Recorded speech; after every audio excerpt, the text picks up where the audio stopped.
Why support MCA? Good question. Difficult to answer. I would say that we are not a perfect party. I'm the first to say, 我们不是十全十美的，世界上也没有一个十全十美的组织或者政党。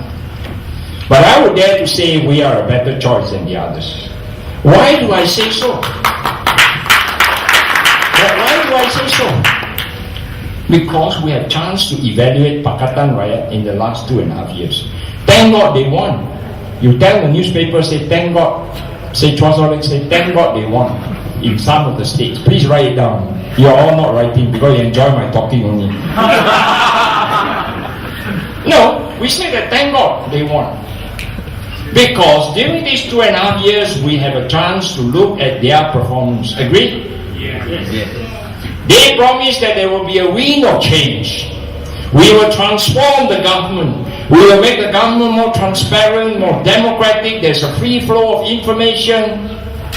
There will be no corruption. There will be tender. And one major deal. Very beautiful. Everybody also voted for them. Everybody jumped on the bandwagon and voted. And today, after 2.5 years, what sort of conclusion can you draw? Have they really changed? You ask yourself, have they really changed? Nothing much. They only shout change, but structurally and physically no change. They all got worse, in fact. Have they come up with a plan to develop their state?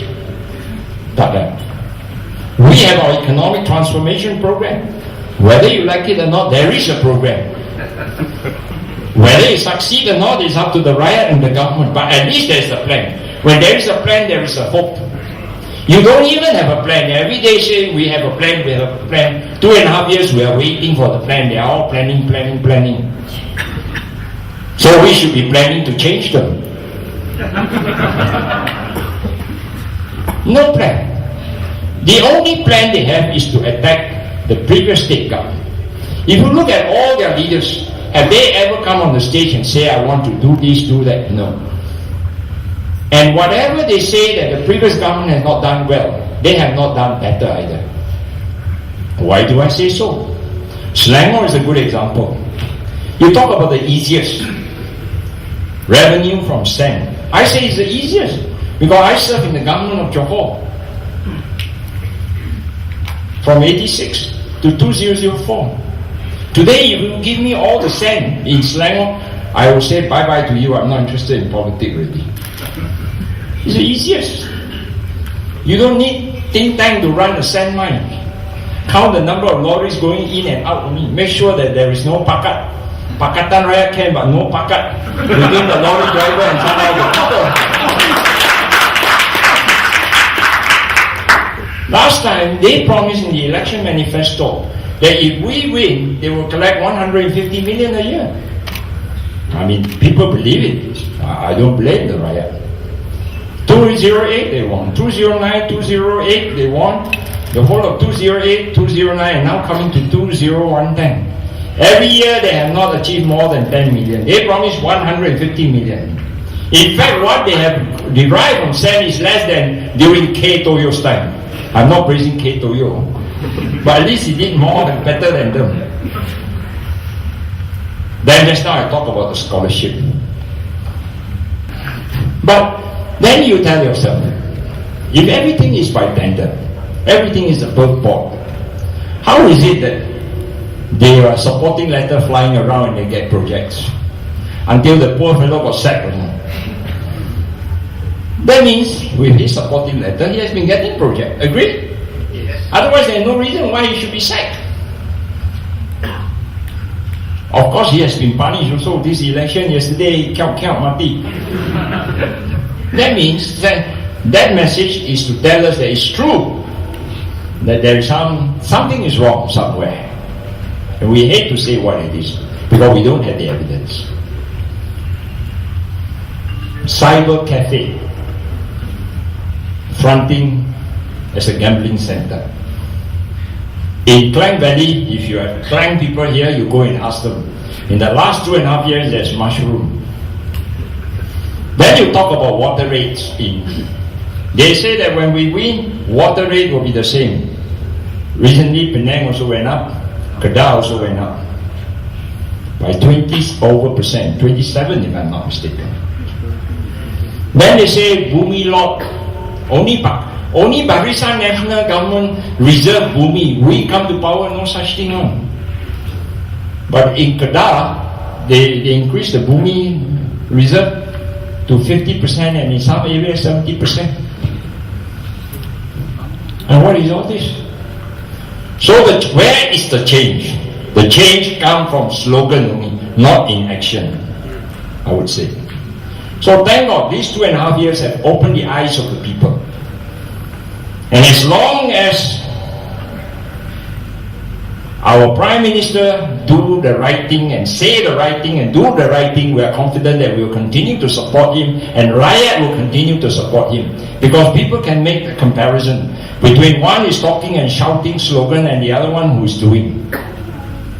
And at the end of the day, people want a government that delivers and not a government that shouts slogan. Reformasi. What has been reformed? You ask yourself. What have they reformed? I must say Penang has done well. Much better than the other 3 states. They have done well because they have not made any mistake. Simple as that. And I think probably they are more cautious in Penang. Because they know that the voters are all mostly Chinese, which can be very unforgiving voters. You do mistake, we'll send you out. And Guangdong has done well too. In that sense, they have not made mistakes, major mistakes, like the other Pakatan Raya states. So on this basis, we are not perfect, but we are the better choice. So for that reason, vote lah Barisan Nasional. Why must we support BN and why must we support MCA? Before I even reach that, I want to talk something about racial politics in this country.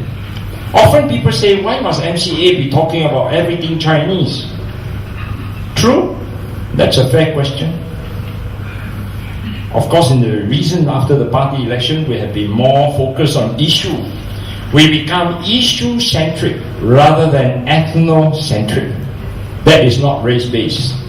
But having said that, all of you must bear in mind that the origin of our founding fathers, when they founded Malaysia, and when they go to London and ask independence, when they come back and step out of the plane, they tell the whole world that we already achieved independence. The Malays leaders at that time would tell the Malays, your right is protected. Your right, your special right is protected in the constitution. Islam is the official religion. Bahasa Melayu is bahasa kebangsaan. The royalties are also protected. The role of the Agong is also written down in the constitution. Are you aware of that? If you look at the Agong's role, he has certain roles to play, you know? Then our Chinese leader come out and also tell you, 你们不要担心，捍卫你们的地位，母语教育，宗教的自由，推广文化的自由。所以 our leaders tell us like that. The Indians say the same thing. And if you analyze further the constitution, even the Malays are defined by the constitution that you must practice Malay custom, that you must profess Islam, then only you are a Malay. So our constitution is written in such a way that you have Bumi and non-Bumi, you have the Malays and the non-Malays, all written there. So don't you ever think that there is nothing to do with race. Our founding father, in their wisdom, our constitution is also a lot of race. So it will take a long time before we have non-racial politics in this country, I would say. Not during my time, and I have a feeling that not during your time, your children's time maybe. And I would say that there is no single party in this country that is non-racial. Pakatan Rakyat, Keadilan try to claim that they are non-racial, of course. But if you analyze their results on the recent election, then you will know that it is non-racial. It is not true. Not true. So race would be with us for some time to come. But we hope that as the country develops and Malaysians become better educated, higher standards of education, then we are more confident in our daily life and interaction with among Chinese and Malays. And as what the Prime Minister always said, we hope that by 2020 we can really move to Satu Malaysia.